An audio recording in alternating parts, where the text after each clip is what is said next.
주님의 이름으로 문안드립니다. 주님의 주시는 정과 사랑 속에서 우리가 봄을 보내고 있습니다. 우리 꽃놀이를 하려고 했는데 비가 오는 바람에 하루 촬영만 하고 조용해졌습니다. 우리 예배드리기는 더 조용해졌습니다. 몇 달 동안 저는 제 아내와 함께 저녁에 위슬리의 한 주간의 기도를 가지고 함께 기도하고 있습니다. 우리 오전에는 아침에는 우리 하늘 양식 가지고 하고 저녁에는 저녁 기도를 하면서 그 중에 웨슬리의 기도 한 부분을 소개하면서 시작을 하려고 합니다.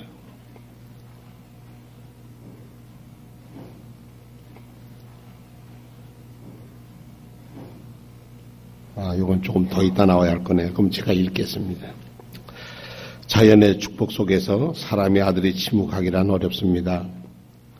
당신의 은총을 내 안에 부으셔서 당신의 위대하고 영광스러운 이름을 높이게 하소서. 나로 하여금 창조해 주신 당신의 목적을 행하게 도우시고 신실하게 당신을 찬양하게 하소서. 오늘 내가 맡은 일을 번영케 하심으로 내 이웃의 유익과 당신의 영광, 내 영혼의 구원이 되게 하소서. 나를 끊임없이 유혹하는 올무와 유혹에서 나를 보호하소서. 나를 당신의 성령으로 인도하셔서 당신의 섭리로 오늘도 이끌어 주소서. 나의 생각을 흐트리고 나를 당신께 나아가지 못하게 하며 당신을 섬기는 일에 방해하는 세상과의 교통을 끊게 하소서. 늘 당신 앞에 걷게 하시고 이 인생이 영원한 추수를 위해 씨 뿌리는 시간임을 깨닫게 하소서. 나를 깨끗하게 하고 흠없이 끝까지 보호하소서.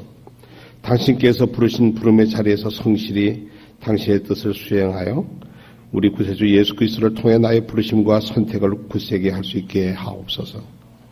나를 대적하는 자들을 용서와 은총을 내리시며 나에게 자비를 베풀게 도우시고 당신을 사랑하게 하소서.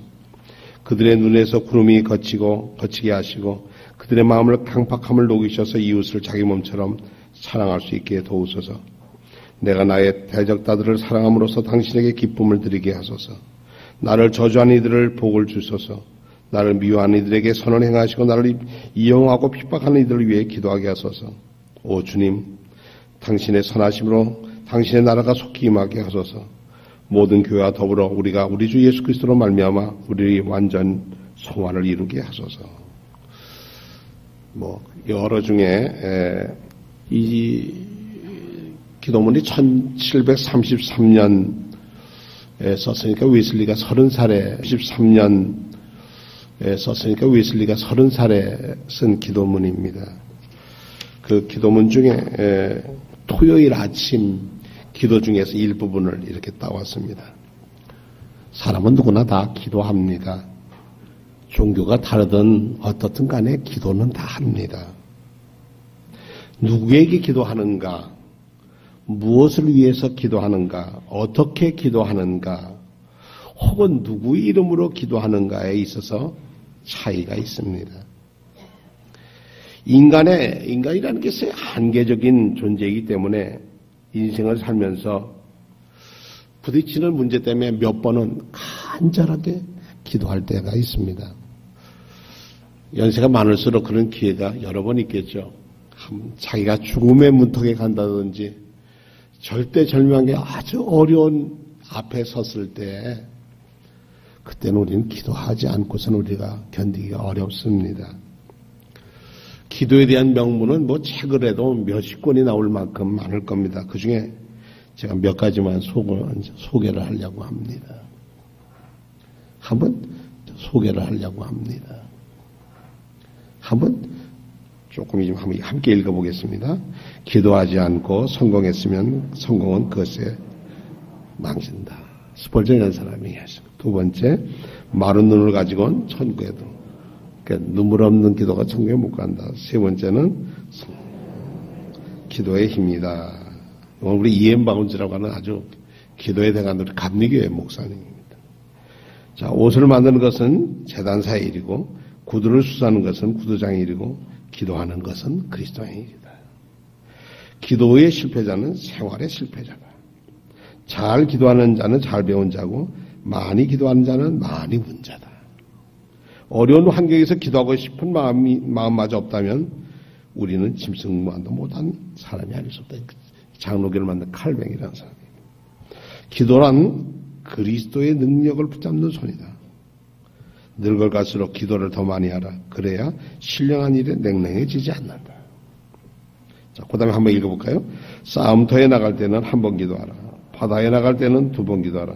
그리고 기도할 때는 3번 기도하라. 이만큼 결혼 생활이 어렵다. 이건 러시아의 격언이다. 하나님의 자녀는 기도로서 모든 것을 정복할 수 있다. 사탄이 교인들에게 이 무기를 빼앗거나 그것을 사용을 제지하려고 최선을 다하는 것은 이상한 일이 아니다. 기도는 영혼의 피다. 우리의 기도는 지질 줄 모르는 힘과 거부될 수 없는 인내와 꺾이지 않는 용기로 강하게 구해야 한다. 기도는 어둠 속에서 하나님을 볼 수 있는 거울이다. 여러분들 잘 아는 대로 기도는 아침을 여는 열쇠고 저녁에는 자물쇠다. 정신을 집중할 수 있을 때만 기도해라. 기도는 천국 발전소의 스위치를 누르는 거다. 기도는 천국을 향한 영혼을 가장 간절한 소망이다. 이렇게 하면서 무릎을 꿇는 그리스도인은 발돋움하는 천문학자보다 더 멀리 본다. 어우스터스 토플레드라는 천문학자예요. 자녀들에게 기도하는 법을 가르치는 부모보다 더 좋은 국민은 없다. 그대가 무릎을 꿇고 기도한다면 비틀거릴 수가 없을 것이다. 기도는 인간이 발휘할 수 있는 최고의 정력을 필요로 한다. 지극히 높은 비밀한 곳에 들어가는 문은 항상 그것을 갈망하며 기도하는 자에게 열려져 있으며 그 기도를 두드리는 자에게 열려진다. 교회 발전의 역사는 기도를 두드리는 자에게 열려진다. 교회 발전의 역사는 기도의 역사다. 수많은 것 중에 몇 개만 골랐습니다. 하나님께 대한 모든 행동은 일종의 기도입니다. 하나님을 찬양하거나 경배하거나 행동하는 것도 기도고 하나님을 부정하고 거부하는 것도 행동의 기도입니다. 시편을 읽어보면 하나님께 대들고 따지고 분노하는 말들이 얼마나 많이 있습니까? 그 모든 것이 기도이기 때문에 시편에 묶여 있는 겁니다. 무신론자도 그렇고 모든 사람이 있습니다. 그래서 보통 사람들이 얘기하면 기도는 가장 인간의 기본적인 활동인데 두 가지를 봅니다. 인간을 생각하는 동물이라고 우리 보통 호모사피엔스라고 부르는데 어떤 사람은 이거를 우리 인간을 기도하는 동물이다 이렇게 부르는 분도 있습니다. 인간이 기도하는 동물이라는 말은 인간이 되기 위해서는 기도처럼 중요한 것이 없다 그런 뜻이겠죠. 어떤 사람은 기도를 119처럼 생각해요. 어떤 사람은 기도를 119처럼 생각하시는 분이 있는 것 같아요. 그래서 조금 울리네. 소리가 많이 울리네요.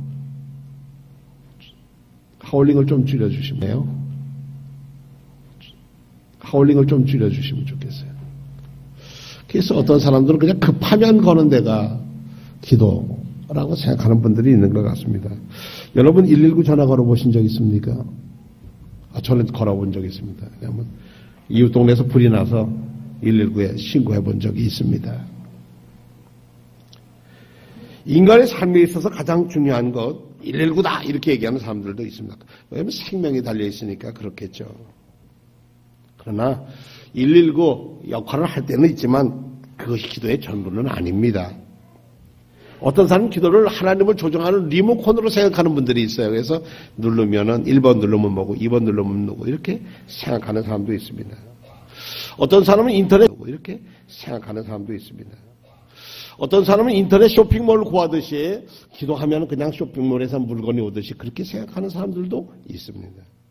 내가 필요하면 주문하는 대로 주시는 게 기도라고 생각하는 분들이 계시다는 게죠. 또 어떤 사람은 손오공의 마술 지팡이와 같이 생각하는 사람들도 있습니다. 내가 원하는 것을 얻어내는 수단으로 기도를 생각하는 분들이 계시다는 거죠. 그러나 사실 그거는 기도의 한 부분이지 기도의 전체적인 면은 아닙니다. 한번 따라합시다. 기도는 하나님과의 사귐이다. 아멘. 기도는 하나님과 사귐이에요. 커뮤니케이션이란 말입니다. 하나님과 소통하는 거예요. 그러니까 커뮤니케이션이란 말입니다. 하나님과 소통하는 거예요. 그러니까 기도는 제일 먼저 해야 할 것은 잘 들을 줄 알아야 돼요. 들어야 대답을 하잖아요. 그런데 우리는 늘 급해서 항상 우리 것만 얘기하고 하나님의 대답은 잘 안 들으려고 합니다. 제가 어려서 읽은 신앙의 오식이라고 하는 분의 오식이라는 책에서 이런 게 있어요. 어느 선교사가 그러더래요. 한국 사람은 참 이상해요. 왜냐면 참 뜨겁게 새벽기도 하는 건 좋은데 새벽기도 한 다음에 끝나고요 발딱 일어나서 나와요. 기도해서 나오지 뭐니까 하나님이 뭐라고 말씀하는지 기다려봐야 할 거 아니에요. 자기 할 얘기만 열심히 해놓고선 그냥 아멘 하고 일어나서 나온다는 거예요. 그래서 한국 사람은 좀 기다렸으면 좋겠어요. 하나님이 뭐라고 기도했으면 하나님이 말씀을 올렸으면 들으려고 뭐라고 하시는지 한번 들으려고 기다려봐야 하지 않느냐. 그러면서 그 선교사님이 한국 사람은 말씀을 읽고 들을 기다려야 합니다. 그 후에 기도해도 늦지 않습니다.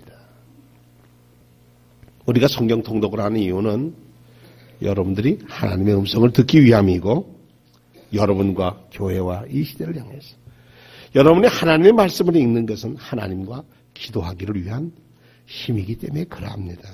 그래서 말씀에 근거하지 않는 기도는 힘이 없습니다. 사귐일 때는 하나님과 사귐일 때는 사귐 안에 들어야 할 내용이 있죠. 뭐냐면 사랑해야죠. 그리고 믿죠. 믿어야만 얘기할 거 아닙니까? 신뢰가 하죠. 세 번째는 뭡니까? 존경이 담겨져 있어야 돼요. 친구든 남녀 사이든 간 서로 사귐이 있으려면 사랑해야 되고 서로 신뢰해야 되고 그리고 서로를 들어줄 수 있어야 돼요. 그래서 사람이 살면서 싸울 때도 있고 뭐 생각이 다를 때도 있고 뭐 부딪힐 때도 있잖아요. 그러나 결과는 어떻게 돼야 한다고요? 사귐이어야 돼요. 아이들을 키우다 보면 다 다릅니다. 성격이 다르고 생각이 달라요. 그것 때문에 부딪히지만 함께 살아보면 그것 때문에 서로 다르다는 것 때문에 아름다운 결과를 가져올 수 있습니다.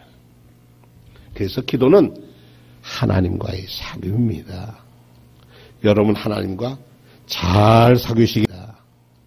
여러분 하나님과 잘 사귀시기를 축원합니다. 이래야 사귐이죠.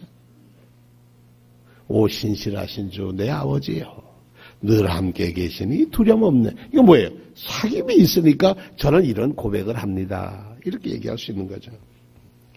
그러면 왜 하나님과의 사귐이 기도가 인간의 삶에서 가장 중요한 요소일까? C.S. 루이스라고 하는 사람은 이런 얘기를 했어요. 하나님은 인간에 두 가지 가능성을 주셨대요. 하나는 동물적인 차원으로 전락할 수 있는 가능성과 하나님의 영적인 차원으로 올라갈 수 있는 가능성을 두셨대요. 물론 어느 종교에나 이런 기도는 있습니다만은 하나님께서는 인간을 지을 때 당신의 형상에 따라 지으셨어요. 그리고 그 형상이 깨지거나 희미해지면은 어디로 가느냐?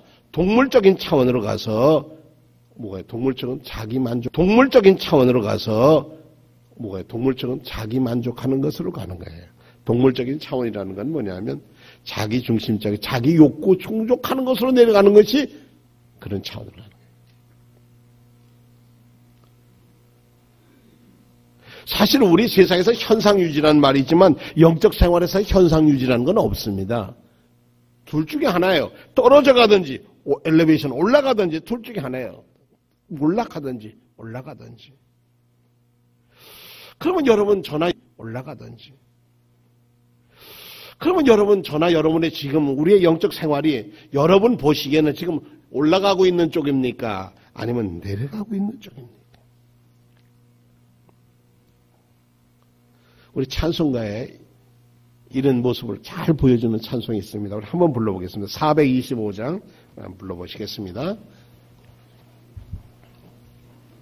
가사를 좀 잘 보시면서 부르시면 은혜가 될 길입니다.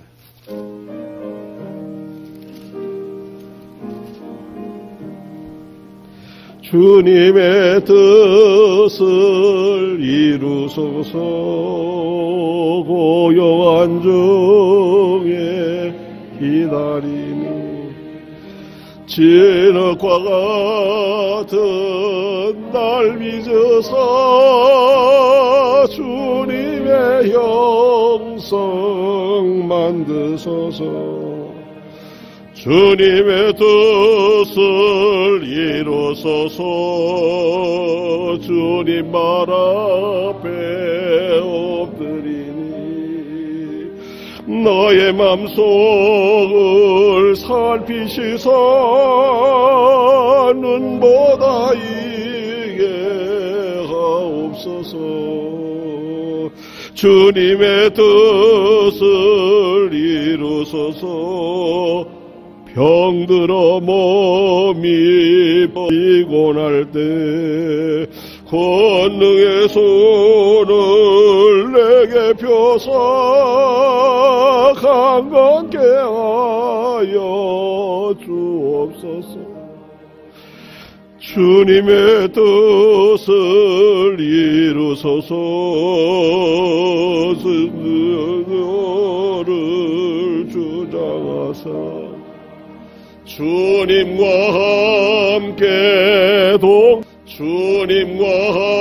함께 동거할 만민이 알게 하옵소서.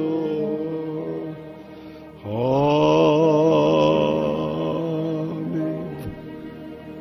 이 네 절의 찬송 중에 여러분의 마음에 단 구절이 있을 것입니다. 그 구절이 여러분을 치료할 줄로 믿습니다. 말씀은 치유의 능력이 있습니다. 어떤 분은 그래 나는 하나님의 형상이 깨졌어. 내가 하나님의 자녀로 내 모습이 너무나 부끄러워. 이런 분이 있으면 진흙과 같은 날 빚으사 주님 다시 주님의 형상 만들어주세요. 하나님 자녀답게 살게 하세요. 어떤 분은 병들어서 몸이 피곤할 때 하나님 이 절망의 자리에서 권능의 손을 내게 펴사 강건케 하여 주시옵소서. 원수들 앞에서 고통을 당하는 이 들면 주님과 함께 동행함을 만민이 알게 하옵소서. 또 이런 기도할 거예요.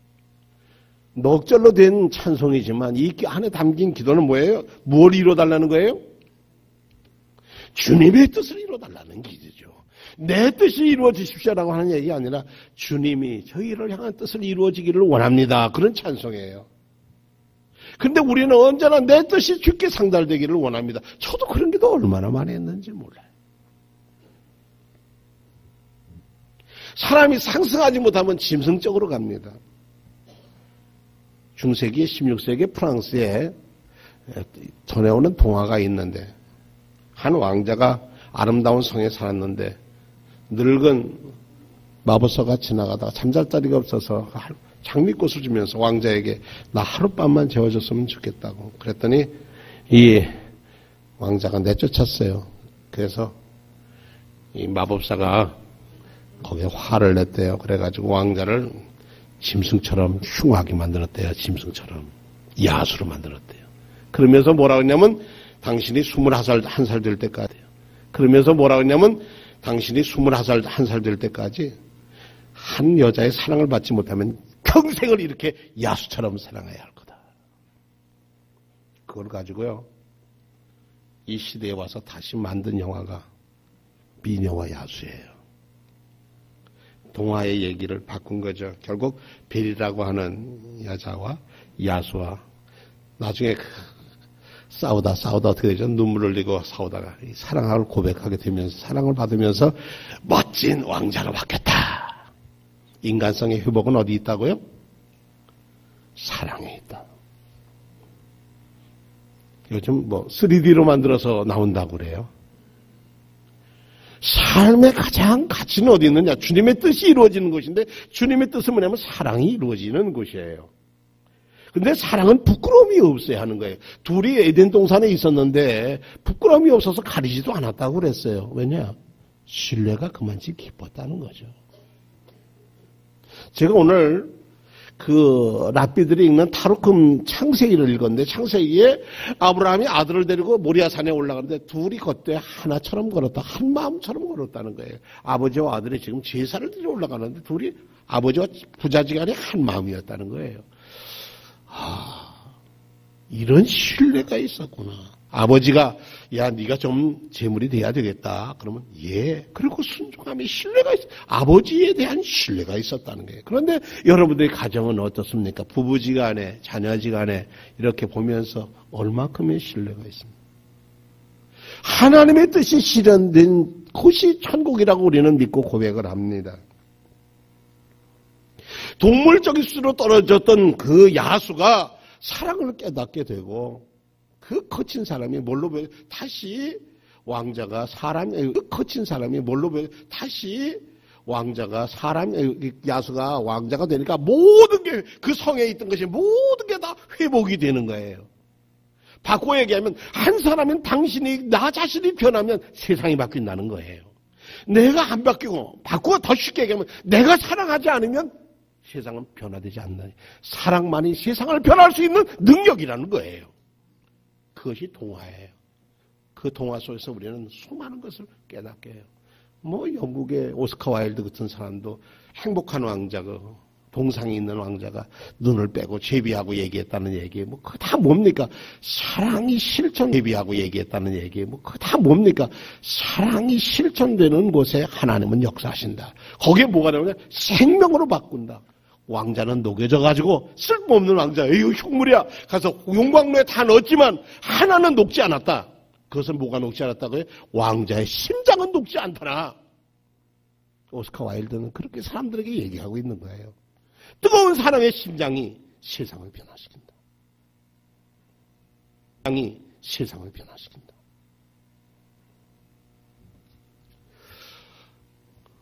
여러분의 영적인 생활의 기도는 상향지향적입니까? 아니면 하향적입니까? 요즘 아침 신문을 펼쳐보는 데는 용기가 필요합니다. 그냥 무서운 얘기들이 그냥 펼쳐질 때마다 참 두렵고 그렇습니다. 야, 저 사람은 저게 인간이야? 짐승이지. 라고 하는 마음에 느낄 때 혹 나는 내 영적 상태는 하나님 보시기에 어떨까 하고 한 번쯤은 생각해 보시면 어떨까요? 제가 학교 다닐 때 지금도 존경받는 신학생 카를 바르트라고 하는 돌아가신 분입니다만 말씀의 신학을 하신 분은 그랬어요. 그리스도인 되려면 한 손에는 성경, 한 손에는 신문을 들어야 한다. 그 얘기는 말씀을 가지고 세상을 변화시키는 이 현실에서 말씀을 가지고 세상을 변화시키는 이 현실에서 말씀이 이루어지도록 살아야 한다. 그런 뜻이지요. 세상엔 두 종류 사람밖에 없습니다. 하나는 악해질 사람. 그 사람이 앞에 명칭이 뭐라고 붙었든지 대세상을 붙었든지 감독을 붙었든지 목사라는 이름을 붙었든지 늘 하얀 곡선을 타는 사람이 있는가? 아니면 하나님을 닮아가려고 몸부림치고 성화되려고 몸부림을 치고 있는가? 기도가 중요한 이유가 여기 있습니다. 사람이라면 참된 사람이 되고 싶어 하지 않습니까? 기도 중에 제일 중요한 건 뭐냐? 하나님의 뜻이 제게 이루어지기를 원합니다. 그것이 우리 기도의 제1번의 사명입니다. 오늘 누가복음에는 아주 주기도문이 간단하게 소개되어 있습니다. 근데 이 세번역 성경에 보면 누가복음 1장에 아버지 그랬는데 그 앞부분을 뭐라고 번역을 했느냐면 앞에 어떤 사본에는 성령이 임하여 우리를 깨끗하여 주시오며 하나님 아버지 성령이 임해서 우리를 깨끗하게 해 주십시오라고 하는 것도 들어있다는 거예요. 이게 여러 사본 중에 그렇게도 들어있다고 하는 겁니다. 40일 동안 금식 기도하신 거 여러분 오늘 새벽에도 말씀을 드렸습니다. 이 십자가의 죽음을 앞둔 예수님은 겟세마네 동산에서 목숨을 건 예수님은 겟세마네 동산에서 목숨을 건 기도를 합니다. 그리고 그 기도에 뭡니까? 하나님 뜻이면 따르지요. 아버지의 뜻을 따르지요. 그리고 그는 체포당하고 그 다음에 십자가에 달려 돌아가십니다. 십자가에서 7마디를 하셨다고 그래요. 가상칠언이라고 얘기를 합니다. 7마디 기도 중에 나야 하나님 어찌하여 나를 버리셨나이까. 아버지여 저 사람들을 용서해 주십시오. 저 사람들은 자기네가 무슨 일을 하는지를 모릅니다. 아버지여 내 영혼을 아버지 손에 맡깁니다. 뭐죠? 기도예요. 그래서 예수님은 기도로 시작해서 기도로 공생의 시작을 40일 금식으로 해서 죽음도 기도로 마무리하셨어요. 뿐만 아니라 사역하는 동안에 늘 기도하셨는데 12제자를 뽑기 전에 먼저 뭐 하셨다고요? 기도하셨다고 그랬어요. 이른 아침에 한적하고요? 기도하셨다고 그랬어요. 이른 아침에 한적한 곳에 기도하고 밤이 늦도록 기도하셨다고 그랬어요. 그건 예수님이니까 당연히 그렇죠. 하나님의 아들인데 뭐 기도 안 하면 뭐 안 될까요? 초월적인 능력을 가진 하나님의 아들인데 무슨 기도를 해요? 안 해도 다 되지 뭐 하나님의 영이 다 있는데 그러지 않으셨어요. 자기의 작은 일 하나하나까지도 예수님은 기도하면서 하나님 아버지와 상의를 했어요. 왜 그럴까요? 기도가 약해질 만큼 하나님의 관계가 여러분 느슨해집니다. 여러분의 기도 소리가 낮아지고 기도에서 멀어지고 말씀에서 멀어지고 예배 출석하는 것에서 멀어지고 이렇게 하나님 섬기는 데서 멀어질수록 여러분들은 하얀 곡선을 탈 수 있는 가능성이 커지는 겁니다. 리스크가 커지는 겁니다. 근데 벌어지면 벌어질수록 다시 치고 올라오기가 참 어렵습니다. 마라톤 선수들이 달리는데 단거리 선수가 나중에 그 조금 몇 초, 0.몇 초 줄이는 건 그 뭐 조금 힘내면 되지 않아. 그러지만 그 사람들에게는 목숨을 건 거라는 거예요. 0.1초는 무지무지하게 긴 시간이라는 거예요. 저희 교회 우리 청년분들 특강을 했는데 김재원 아나운서가 다녀갔습니다. KBS 아침마당을 하는 김재원 아나운서가 다녀갔는데 그분이 그런 얘기 저한테 그래요. 우리들은 0.1초도 나눠서 씁니다. 1분은 무지무지하게 긴 시간이고 1초 그 1분은 무지무지하게 긴 시간이고 1초 그 1초 속에도 무지무지하게 긴 시간이고 1초 그 1초 속에도 0.1초를 나눠서 써야 한다는 거예요. 그리고 자기는 그래 제가 일하는 일터인 아침마당이 여기가 하나님이 제가 일할 터라고 보내신 것이라고 믿고 희망을 주고 사람들에게 용기를 주고 깨진 것이 회복되어지고 그런 터가 되도록 저는 늘 기도하고 준비합니다. 자기가 오보할까봐 옆에 이금이라는 아나운서가 늘 체킹을 한다는 거예요. 자기가 오보할까봐 옆에 이금이라는 아나운서가 늘 체킹을 한다는 거예요. 또 오보하지 않게.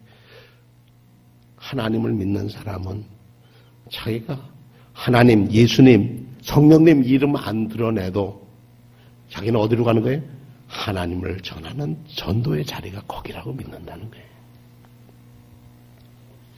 한자어에 이심전심이라는 말이 있지 않습니까? 뭐 이거 불교에서 나온 말이라는 건 웬만한 분들은 아실 겁니다. 석가세존의 어느 날 설법을 하기 위해서 말없이 가만히 있더만 연꽃 하나들만 비스듬히 돌렸대요. 그랬더니 지 아들이 다 쳐다보고 있는데 가섭이라는 제자가 씩 하고 웃었대요. 그리고 가섭에게 설법을 다 내줬다잖아요. 마음을 통하는 것을 이심전심이라고 그러잖아요. 그래서 우리는 직이란 말을 쓰잖아요. 10년지기, 100년지기 이렇게 서로 친구라는 뜻이잖아요. 영어로는 뭡니까? 확신한다는 거예요. 근데 성경은 우리에게 읽으면서 귀 있는 자는 들어라.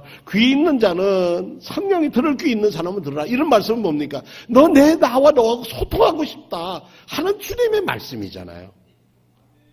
소통하고 싶다는 거예요. 그런데 들어줘 달라고 하는데 우리는 뭐예요? 내가 원하는 것 외에는 안 들을 거야? 귀를 딱 막는 거예요. 내가 원하는 말만 할 거야. 내가 원하는 것만 소통하면 돼. 일방통행은요. 문제가 생겨요. 우리는 주일마다 때마다 주기도문을 합니다. 어떻게 보다 보니까 주기도문이 무슨 주문이 오는 것처럼 하는데 주문이 아닙니다. 기도문은. 사실은 성경도 없고 아무것도 없을 때 우리가 할 수 있는 주기도문, 사도신경은 성경의 요약이라고도 할 수 있죠. 그런데 가장 중요한 것은 기도 안에 누가 담겨져 있다고요? 하나님이 있고 성령님이 계시고 주님이 계시다는 겁니다. 그 주님과 만나시기를 축원합니다. 시간이 많이 가서 제가 본회포라고 하는 목사님의 기도, 목사님의 기도 한 분을 소개하겠습니다. 모든 존재의 근원이신 당신 앞에 죄인 된 몸으로 우리가 섰습니다. 우리는 당신을 등졌습니다. 큰 거짓이 머리 드는 것을 보면서 진실을 영예롭게 하지 않았습니다. 형제의 절박한 처지를 보면서 자신 않았습니다. 형제의 절박한 처지를 보면서 자신의 안전만을 두려워했습니다. 이분이 나치 시대 때 나치와 대항하다가 감옥에 갇혔고 1945년에 사형당했습니다. 모든 자비의 근원이신 당신 앞에 죄를 고백하며 우리가 섰습니다. 무서운 시절의 소란이 끝나면 우리에게 확신의 시절을 주소서. 이 오랜 어둠 속 방황을 끝내면 우리로 하여금 밝은 햇빛 아래로 걷게 하소서. 거짓의 굽은 길이 끝나면 우리에게 당신의 말씀의 길을 열어주소서. 그리고 당신께서 우리의 범죄를 씻어주실 때까지 우리로 하여금 주여 견디게 하소서. 아주 그 다음 기도하는 여러분들께서 홈페이지에 보면 제 설교 안에 들어져 있습니다. 기도 하나를 더 소개하겠습니다. 라이너 마리아 릴케라고 하는 독일의 시인은 아주 기도를 참 즐겨했던 분입니다. 자, 릴케 시 하나 올려주시죠. 자, 릴케 시 하나 올려주시죠. 더 지나서 더 넘겨주세요. 예, 더요. 더 넘겨주시고 더요. 넘겨주세요. 더 넘겨주세요. 더 넘겨.